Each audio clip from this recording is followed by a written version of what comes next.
গল্পের শুরু হয় ২০ বছরের এক ছেলেকে দিয়ে, যার নাম সাইমন। সাইমন একজন কার্টুন আর্টিস্ট এবং তার গার্লফ্রেন্ড ফ্যাবিয়ানের সাথে লিভ ইনে থাকে। ফ্যাবিয়ানও পেশায় একজন কার্টুন আর্টিস্ট। এরা দুজনেই তাদের পরিবার থেকে দূরে এক আলাদা জগতে থাকে, কারণ সাইমনের পরিবার ডাক্তারদের পরিবার। তার বাড়িতে প্রায় সবাই ডাক্তার এবং তারা আর্টিস্ট হওয়ার কারণে সাইমনের পেশাকে খুব একটা সম্মান করে না। তাদের মনে হয় যে কার্টুন বানানো কোনো সিরিয়াস কাজ নয়। তাই সাইমন ও ফ্যাবিয়ান তাদের পরিবারের খোঁটা এবং জাজমেন্ট থেকে বাঁচার জন্য তাদের থেকে দূরে থাকাই পছন্দ করে। আজ সাইমনের বাবা, যার নাম কার্ল, তার ৬৫তম জন্মদিন। এটি একটি বড় সুযোগ। তাই সাইমন সিদ্ধান্ত নিয়েছে যে সে এই পার্টিতে যোগ দেবে এবং তার গার্লফ্রেন্ড ফ্যাবিয়ানকেও তার বাবা মায়ের সাথে পরিচয় করাবে। সাইমন ও ফ্যাবিয়ান নিজেদের জগৎ থেকে বেরিয়ে সেই জায়গার উদ্দেশ্যে রওনা হয় যেখানে সাইমনের পরিবার থাকে। প্রায় ৬ মাস পর সাইমন তার বাবা মায়ের সাথে দেখা করতে যাচ্ছিল, তাই তার মনে একটু নার্ভাসনেস ও উত্তেজনা দুটোই ছিল। যখন তারা পার্টিতে পৌঁছায় তখন সেখানকার পরিবেশ বেশ অন্যরকম হয়। বাড়ি অতিথিতে ভরা এবং যেমনটা আশা করা হয়েছিল, পার্টিতে আসা বেশিরভাগ লোকই মেডিকেল ব্যাকগ্রাউন্ডের। সাইমন তার আত্মীয়দের সাথে দেখা করে, যারা তাকে সেই পুরনো ডাক্তারি কথা শোনায়। তখনই পার্টির ভিড়ে সাইমনের নজর ৪৮ বছরের এক অত্যন্ত সুন্দরী মহিলার ওপর পড়ে। ওই মহিলাকে পার্টিতে সবচেয়ে আলাদা এবং আকর্ষণীয় লাগছিল। সাইমন তাকে চিনতে পারে না এবং ভাবে যে ইনি আসলে কে।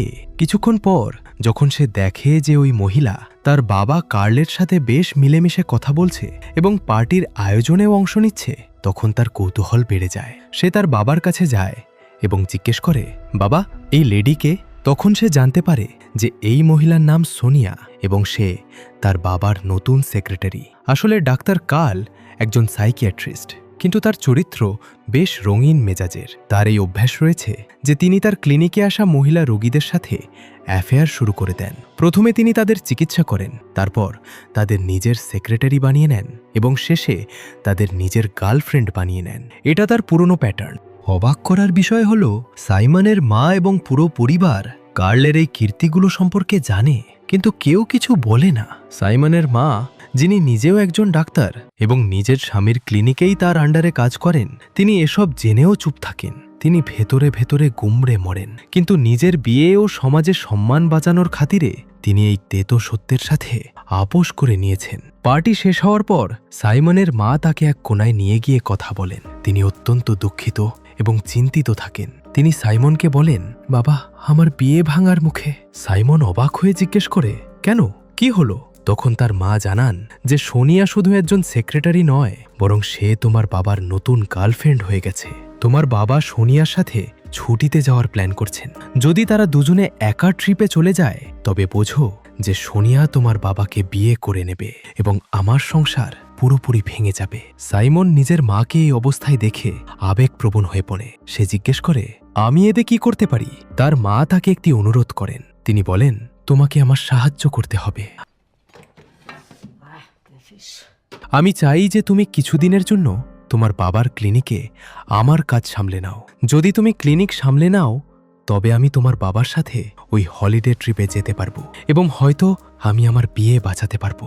সাইমন নিজের মায়ের চোখের জল এবং তার অসহায়তা দেখে না করতে পারে না।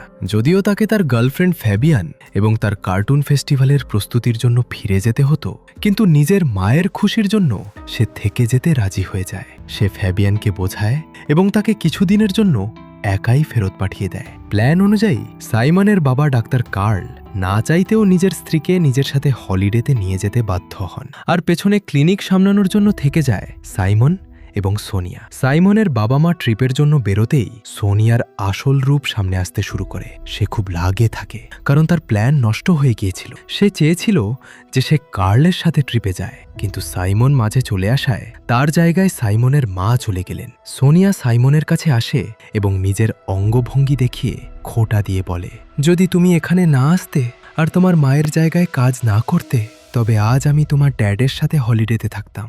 আমাদের দুজনের সম্পর্ক আরো গভীর হতো। তুমি আমাদের মাঝে কাবাব মে হাড্ডি কেন হয়ে গেলে? সাইমন তাকে বোঝানোর চেষ্টা করে, তুমি আমার ড্যাড সম্পর্কে সবকিছু জানো না। ওনার তো এটা পুরনো রেকর্ড। ওনার অনেক গার্লফ্রেন্ড থেকেছে এবং এটা ওনার কাছে কোনো বড় ব্যাপার নয়। তুমি এটাকে সিরিয়াসলি নিও না। এতে সোনিয়া কিছুক্ষণের জন্য ভাবনায় পড়ে যায়। তারপর সাইমনের কাছে এসে বলে, তুমি আমাদের সম্পর্কটা বোঝো না। তোমার ড্যাড এবং আমার মধ্যে অনেক গভীর কানেকশন আছে। তুমি তোমার চিন্তাভাবনা নিজের কাছেই রাখো।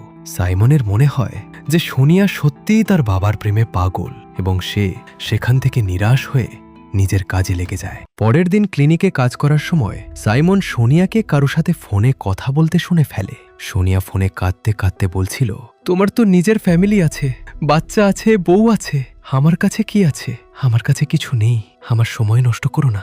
সাইমন বুঝে যায় যে সোনিয়া তার বাবার সাথেই কথা বলছে, যে নিজের স্ত্রীর সাথে ট্রিপে থাকা সত্ত্বেও সোনিয়ার সাথে যোগাযোগ রেখে চলেছে। ক্লিনিকে সাইমন এবং সোনিয়াকে একটি বোরিং কাজ দেওয়া হয়েছিল। তাদের ডাক্তার কার্লের পুরনো ভিডিও লেকচার এবং ইন্টারভিউ শুনে সেগুলোকে টেক্সটে বদলানো, অর্থাৎ ট্রান্সক্রাইব করতে হতো। এই কাজটা ক্লান্তিকর ছিল। কাজ করতে করতে সোনিয়া আবার ইমোশনাল হয়ে যায়। সে সাইমনের সামনে নিজের কষ্ট প্রকাশ করে। সে বলে, তোমার ড্যাড আমাকে ভালোবাসেন, তিনি সবার সামনে সেটা স্বীকারও করেন, কিন্তু দেখো আজ তিনি আমাকে এখানে একা ছেড়ে তোমার মায়ের সাথে মজা করছেন। সোনিয়া কাঁদতে শুরু করে এবং জানায় যে সে নিজের জীবনে সেটেল হতে চায়, তারও একটা পরিবার চায়। আর তার মনে হয়েছিল যে কালের সাথে বিয়ে করে সে এসব কিছু পেয়ে যাবে। সাইমনের সোনিয়ার উপর দয়া চলে আসে। তার মনে হয় যে তার বাবা সত্যি এই মহিলার সাথে অন্যায় করছেন। সে তাকে চুপ করানোর জন্য টিস্যু পেপার দেয় এবং তাকে সান্ত্বনা দিতে শুরু করে। কাঁদতে কাঁদতে সোনিয়া ইমোশনাল সাপোর্টের জন্য সাইমনকে জড়িয়ে ধরে, কিন্তু এই জড়িয়ে ধরাটা ধীরে ধীরে অন্য রূপ নিয়ে নেয়। সোনিয়া সাইমনের আকর্ষণে হারিয়ে যেতে থাকে এবং তাকে কিস করতে শুরু করে। সাইমন, যে এতক্ষণ তার মায়ের দেওয়া কথা এবং নিজের গার্লফ্রেন্ডের প্রতি বিশ্বস্ততায় বাধা ছিল, এই মুহূর্তে গলে যায়। সেও সোনিয়ার প্রতি একটা টান অনুভব করে, কিন্তু শীঘ্রই সে তার ভুল বুঝতে পারে এবং পিছিয়ে যায়। সে বাইরে বেরিয়ে দীর্ঘশ্বাস নেয় এবং ভাবে যে সে এসব কি করছে। সে তো এখানে তার মায়ের বিয়ে বাজাতে এবং সোনিয়াকে তার বাবার থেকে দূরে রাখতে এসেছিল, কিন্তু সে নিজেই সোনিয়ার কাছে চলে যাচ্ছে। সে নিজেকে এক অদ্ভুত ধর্মসংকটে আটকে পড়া অবস্থায় আবিষ্কার করে। তখনই তার গার্লফ্রেন্ড ফ্যাবিয়ানের কল আসে। ফ্যাবিয়ান তাকে মনে করিয়ে দেয়, সাইমন, আমাদের কার্টুন ফেস্টিভ্যাল 2 সপ্তাহ পর। তুমি এখনো কোনো প্রস্তুতি নাওনি। তুমি ওখানে তোমার ফ্যামিলি প্রবলেমসে আটকে আছো, আর এখানে আমি একা সবকিছু সামলাচ্ছি। সাইমন আরও বেশি চাপ অনুভব করতে শুরু করে। একদিকে মায়ের কথা, অন্যদিকে গার্লফ্রেন্ডের ক্যারিয়ার, আর তৃতীয় দিকে সোনিয়ার আকর্ষণ। সে খুবই খারাপভাবে ফেঁসে গিয়েছিল। পরের দিন সকালে সাইমন ক্লিনিকে পৌঁছায় এবং সোনিয়ার কাছে কাল রাতের ঘটনার জন্য ক্ষমা চায়। সে বলে, সরি, কাল যা হয়েছে তা হওয়া উচিত হয়নি। কিন্তু সোনিয়া খুব বেপরোয়া ভঙ্গিতে বলে, আরে এতে ক্ষমা চাওয়ার কি আছে, এটা তো নর্মাল। সাইমন অবাক হয়ে যায়। সে সোনিয়াকে বলে, প্লিজ এই ব্যাপারে আমার ড্যাডকে বলো না। সোনিয়া হাসতে হাসতে উত্তর দেয়, আমি ওনাকে বলে দিয়েছি যে আমি তোমার আড়ালে এখন অন্য কোনো ছেলের সাথে এনগেজ আছি। আমি তোমার নাম নিইনি, শুধু ওনাকে এটা বলে দিয়েছি যে আমি অন্য কারো সাথে দেখা করছি, যাতে ওনার ট্রিপ নষ্ট হয়ে যায় এবং উনি জ্যালাস ফিল করেন। সাইমনের এবার সোনিয়া সম্পর্কে আরও জানার কৌতূহল হয়। যেহেতু সোনিয়া তার বাবার পেশেন্ট ছিল, তাই সাইমন ক্লিনিকের রেকর্ডস থেকে সোনিয়ার ফাইল খুঁজে বের করে নেয়। ডাক্তার ও পেশেন্টের মাঝের তথ্য কনফিডেন্সিয়াল হয়, কিন্তু সাইমন সেটা পড়ে ফেলে। ফাইল পড়ে সে জানতে পারে যে সোনিয়া ডিপ্রেশন এবং সুইসাইডাল টেন্ডেন্সির শিকার ছিল, আর তার বাবাই তার চিকিৎসা করেছিলেন। পরের দিন সোনিয়া তার ফাইল খুঁজছিল এবং সে জানতে পারে যে ফাইলটা সাইমনের কাছে আছে। সে রাগ এবং লজ্জায় লাল হয়ে যায়। সে কাঁদতে কাঁদতে সাইমনকে বলে, তোমার আমার পার্সোনাল ফাইল পড়ার কোনো অধিকার ছিল না, আমি তোমার ওপর কেস করতে পারি। সে সাইমনের কাছ থেকে ফাইল ছিনিয়ে নেওয়ার চেষ্টা করে। এই কাড়াকাড়িতে দুজনেই একে অপরের খুব কাছাকাছি চলে আসে। সোনিয়ার রাগ হঠাৎ প্রেমে বদলে যায় এবং সে সাইমনকে কিস করতে শুরু করে। এবার সাইমন নিজেকে আটকাতে পারে না। দুজনেই আবেগের বন্যায় ভেসে যায় এবং তাদের মাঝে শারীরিক সম্পর্ক তৈরি হয়। কিছুক্ষণ পর সোনিয়া বলে, এখানে যে কেউ চলে আসতে পারে, আমাদের নিচে বেসমেন্টের ঘরে যাওয়া উচিত। সে নিচে যাওয়ার জন্য দরজা খোলে, কিন্তু তখনই ক্লিনিকের স্টাফ সেখানে চলে আসে। সাইমন তাড়াতাড়ি দরজার পেছনে লুকিয়ে পড়ে। স্টাফ চলে যাওয়ার পর তারা দুজনেই বেসমেন্টের ঘরে চলে যায়। এবার সাইমন পুরোপুরিভাবে সোনিয়ার প্রেমে আবদ্ধ হয়ে পড়ে। যখন সোনিয়া নিজের জামাকাপড় খুলতে শুরু করে, তখন সাইমন নিজের নিয়ন্ত্রণ পুরোপুরি হারিয়ে ফেলে। সেই মুহূর্তে সে সব কিছু ভুলে যায়। সে ভুলে যায় যে সোনিয়া তার বাবার গার্লফ্রেন্ড, এবং সে এটাও ভুলে যায় যে বাড়িতে তার নিজের গার্লফ্রেন্ড ফ্যাবিয়ান তার জন্য অপেক্ষা করছে। এরপর থেকে সোনিয়া এবং সাইমনের সম্পর্ক গভীর হতে শুরু করে। সন্ধ্যায় সোনিয়া বলে, আমাকে বাড়ি ছেড়ে দাও। সাইমন তাকে নিজের গাড়িতে তার বাড়িতে ছাড়তে যায়। সোনিয়া তাকে নিজের বাড়িতে আসার আমন্ত্রণ জানায় এবং সাইমন কথা দেয় যে সে শীঘ্রই আসবে। সাইমন যখন নিজের বাড়ি ফেরে তখন রাস্তায় সে তার গার্লফ্রেন্ড ফ্যাবিয়ানকে একটি রেস্টুরেন্টে দেখে। সে অন্য একটি ছেলের সাথে বসেছিল এবং তাকে বেশ খুশি দেখাচ্ছিল। সাইমনের মনে সন্দেহের পোকা নড়তে শুরু করে। সে ফ্যাবিয়ানের কাছে যায় এবং জিজ্ঞেস করে, তুমি এসব কি করছো? আর এই ছেলেটিকে? ফ্যাবিয়ান জানায় যে এ তার সহকর্মী আর্টিস্ট এবং আমি কার্টুন ফেস্টিভ্যালের প্রস্তুতি নিচ্ছি, কারণ তুমি তো নিজের ফ্যামিলি ম্যাটার্সে ব্যস্ত আছো। সাইমনের জেলাসি হয়, কিন্তু ফ্যাবিয়ান তাকে ভরসা দেয় যে সে শুধু তাকেই ভালোবাসে। কিন্তু সাইমনের মন এখন পরিষ্কার ছিল না। সে নিজেই ধোঁকা দিচ্ছিল, তাই তার মনে হচ্ছিল যে হয়তো ফ্যাবিয়ানও তাকে ধোঁকা দিচ্ছে।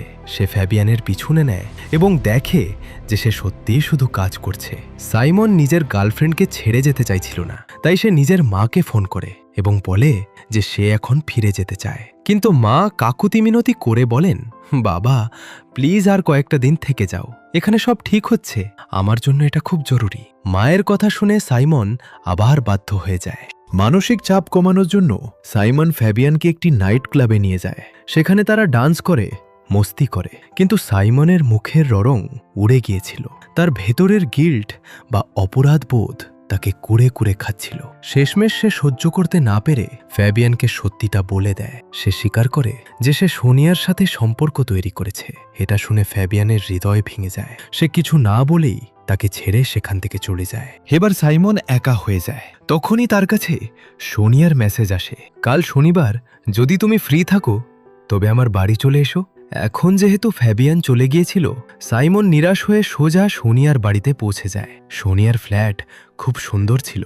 সেখানে তারা দুজন আবার একে অপরের কাছাকাছি আসে, একসাথে ডিনার করে এবং রাত কাটায়। সোনিয়া সাইমনের সাথে সংসার জীবনের স্বপ্ন দেখতে শুরু করে। পরের দিন সকালে সাইমন যখন ঘুম থেকে ওঠে তখন সে নিজেকে ঘরে একা আবিষ্কার করে, কারণ সোনিয়া বাজারে গিয়েছিল। সাইমন ঘরে ঘুরতে ঘুরতে দেখে যে সেখানে তার বাবা এবং সোনিয়ার একটি ছবি সাজানো আছে। সে বুঝে যায় যে এই ফ্ল্যাটটি আসলে তার বাবারই, যা তিনি সোনিয়াকে দিয়েছেন। তখনই তার সামনে তার বাবা ডাক্তার কাল দাঁড়ান। তিনি তার হলিডে থেকে ফিরে এসেছিলেন। নিজের ছেলেকে নিজের গার্লফ্রেন্ডের বাড়িতে দেখে কাল অবাক হয়ে যান। তিনি জিজ্ঞেস করেন, তুমি এখানে কি করছো? সাইমনও সাথে সাথে জিজ্ঞেস করে, আপনি এখানে কি করছেন? কাল বলেন, এটা আমার ফ্ল্যাট, আমি এখানে আমার একটি বই নিতে এসেছি। তারপর কাল একটি চমকপ্রদ তথ্য প্রকাশ করেন। তিনি বলেন, দেখো সাইমন, আমি জানি সোনিয়া একটা বাচ্চা চায়। সে আমার সাথে এই কারণেই যুক্ত, কারণ সে মা হতে চায়, কিন্তু সে জানে না যে আমি নিজের ভ্যাসেক্টমি করিয়ে নিয়েছি। আমি তাকে কখনো বাচ্চা দিতে পারবো না, আমি শুধু তার সাথে মজা করছি। তখনই সোনিয়া বাজার থেকে ফিরে আসে। সে কালকে সেখানে দেখে তাকে পুরোপুরি ইগনোর করে এবং সোজা সাইমনের কাছে গিয়ে তাকে বেবি বলে জড়িয়ে ধরে এবং কিস করে। সে কালকে জ্বালাতে চেয়েছিল, কারণ তিনি তাকে ট্রিপে নিয়ে যাননি। কার্ল এসব দেখে একটু থতমত খেয়ে যান, কিন্তু তিনি খুব প্র্যাকটিক্যাল এবং নির্লজ্জ ধরনের মানুষ। তিনি হাসতে হাসতে বলেন, ঠিক আছে, যদি তোমরা দুজন একসাথে থাকো তবে আমার কোনো সমস্যা নেই। আমি অন্য কোনো গার্লফ্রেন্ড খুঁজে নেব। শুধু নিজের মাকে বুঝিয়ে বলে দিও যে তুমি সোনিয়ার সাথে আছো, আমি নেই। এই কথা বলে তিনি সেখান থেকে চলে যান। সাইমনের এত সাহস ছিল না যে সে তার মায়ের মুখের উপর এ কথা বলতে পারে, তাই সে তাকে ফোন করে। মা যখন জানতে পারেন যে মহিলার কাছ থেকে নিজের স্বামীকে বাঁচানোর জন্য তিনি ছেলেকে পাঠিয়েছিলেন, ওই মহিলার প্রেমেই তার ছেলে পড়ে গেছে, তখন তার পায়ের তলার মাটি সরে যায়। মা এবং ছেলে দুজনেই বসে কাঁদে। মায়ের নিজের ভাগ্যের ওপর কান্না পায়, আর সাইমনের নিজের জট পাকানো জীবনের ওপর। গল্প কয়েক মাস এগিয়ে যায়। আমরা দেখি যে সোনিয়া মা হয়ে গেছে। সে একটি ফুটফুটে বাচ্চার জন্ম দিয়েছে। এই বাচ্চাটি সাইমনের, কারণ কাল তো বাবা হতেই পারতেন না। শেষ দৃশ্যে আমরা দেখি যে সোনিয়া ভীষণ খুশি। সে সব পেয়ে গেছে যা সে চাইতো, একটি সুন্দর বাড়ি, যা কার্লের ছিল, একটি বাচ্চা যা সে চাইতো, এবং সাইমনের মতো একজন পার্টনার। কিন্তু সাইমনের অবস্থা দেখার মতো ছিল। সে নিজের কোলে নিজের বাচ্চাকে নিয়ে দাঁড়িয়ে আছে, কিন্তু তার মুখে খুশির চেয়ে বেশি কনফিউশন। 1 বছর আগেও সে একজন স্বাধীন পাখি ছিল, নিজের গার্লফ্রেন্ডের সাথে নিজের শর্তে বাঁচছিল, কার্টুন বানাচ্ছিল। আর আজ সে নিজেরই ফ্যামিলির জালে এমনভাবে ফেসে গেল যে সে নিজের বাবার এক্স গার্লফ্রেন্ডের বয়ফ্রেন্ড এবং তার বাচ্চার বাবা হয়ে গেল। সে ভাবে যে অন্যদের শুধরাতে গিয়ে সে নিজের জীবন কিভাবে পেঁচিয়ে ফেলেছে। সাইমনের এই কনফিউশনের সাথেই সিনেমাটি শেষ হয়ে যায়। বন্ধুরা, আপনাদের কি মনে হয়, সাইমনের কি তার মাকে সাহায্য করার জন্য এই পদক্ষেপ নেওয়া উচিত ছিল, নাকি তার নিজের গার্লফ্রেন্ড ফ্যাবিয়ানের সাথে নিজের জগতেই থাকা উচিত ছিল? আপনাদের মতামত কমেন্ট বক্সে অবশ্যই লিখে জানান। বন্ধুরা, আপনারা ভিডিওটি শেষ পর্যন্ত দেখেছেন, এর জন্য অনেক অনেক ধন্যবাদ। আপনাদের ভিডিওটি ভালো লেগে থাকলে লাইক এবং শেয়ার করুন, এবং মুভিজের এক্সপ্লেনেশনের জন্য চ্যানেল সাবস্ক্রাইব করে বেল আইকন প্রেস করুন, যাতে সামনের ভিডিওগুলো আপনারা মিস না করেন। ততক্ষণের জন্য বাই বাই।